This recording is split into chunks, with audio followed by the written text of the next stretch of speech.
संभाजीराजे छत्रपती भोसले यांनी लोकसभा निवडणूक लढण्याचा निर्णय घेतलाय। आपण कोल्हापूरमधूनच निवडणूक लढवणार असल्याचं त्यांनी स्पष्ट केलंय। याआधी ते नाशिकमधून निवडणूक लढणार होते की कोल्हापुरातून याबाबत संभ्रम होता, पण आता या चर्चांना पूर्णविराम मिळालाय। संभाजीराजे उद्यापासून मतदारसंघाचा दौरा सुरू करणार आहेत। गुरुवारी संभाजीराजेंनी पोस्ट शेअर करत स्वराज्य पक्ष असताना इतर कोणत्याही पक्षात प्रवेश करण्याचा प्रश्नच येत नाही, स्वतःच्या स्वराज्य पक्षामधूनच निवडणूक लढण्यावर ठाम असल्याचं त्यांनी स्पष्ट केलं। मवियाच्या बैठकीत पहिल्यांदा सहभागी झालेल्या प्रकाश आंबेडकरांनी बैठक संपल्यानंतर लगेचच बॉम्ब टाकलाय। आपण महाविकास आघाडी सोबत नसून केवळ राष्ट्रवादी आणि शिवसेनेसोबत असल्याचं विधान प्रकाश आंबेडकर यांनी केलंय। काँग्रेस सोबत आपली अजून चर्चा सुरू असल्याचं त्यांनी सांगितलं। त्यामुळे मवियातल्या आंबेडकरांच्या समावेशाविषयी पुन्हा एकदा संभ्रम निर्माण झालाय। मनसे अध्यक्ष राज ठाकरे यांनी मराठा बांधव भगिनींना वस्तुस्थिती तपासा असं आवाहन केलंय।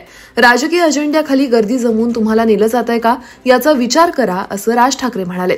तसंच मुख्यमंत्री तिथे आले आणि विजयोत्सव साजरा करण्यात आला, पण तिथे असणाऱ्यांना काय विजय मिळाला, कोणता विजय ते तरी कळू देत। मोर्चात गेलेल्यांना काय मिळालं ते कळालं का? मिळालं आहे तर मग पुन्हा उपोषणाला का बसत आहात अशी विचारणाही त्यांनी मनोज जरांगे पाटील यांना केली आहे।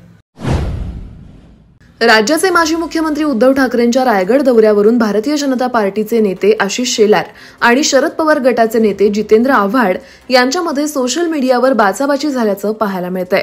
बिल्किस बानोची बाजू घेऊन बोलल्याबद्दल भाजप नेते ज्या प्रकारे उद्धव ठाकरे यांच्यावर टीका करतायत ते बघता इतकी खालची पातळी महाराष्ट्राच्या राजकारणानं कधीच गाठली नव्हती अशी टीका आव्हाड यांनी केली आहे। तसंच पुढे बोलताना आव्हाड यांनी ज्यांना आपल्या महाराष्ट्र धर्माचा इतिहास आणि तत्व माहीत आहेत अशाच महाराष्ट्रातील सुज्ञ जनतेला मला इथे एक प्रश्न विचारावासा वाटतो। आज जर छत्रपती शिवाजी महाराज हयात असते तर ते कुणाच्या बाजूने उभे राहिले असते असा प्रश्न उपस्थित करत त्यांनी टोला लगावला। राष्ट्रवादी काँग्रेस पक्षाचे अध्यक्ष शरद पवार यांचे नातू आणि आमदार रोहित पवार यांची गुरुवारी ईडीकडून चौकशी सुरू होती। सुमारे 8 तास रोहित पवार यांची चौकशी केली गेली। कथित महाराष्ट्र राज्य सहकारी MSC बँक घोटाळा प्रकरणी त्यांची चौकशी करण्याची ही दुसरी वेळ होती। दुपारी 1च्या दरम्यान ते ईडीच्या कार्यालयात दाखल झाले आणि आता रात्री 9:15च्या सुमारास ईडीच्या कार्यालयाबाहेर आले।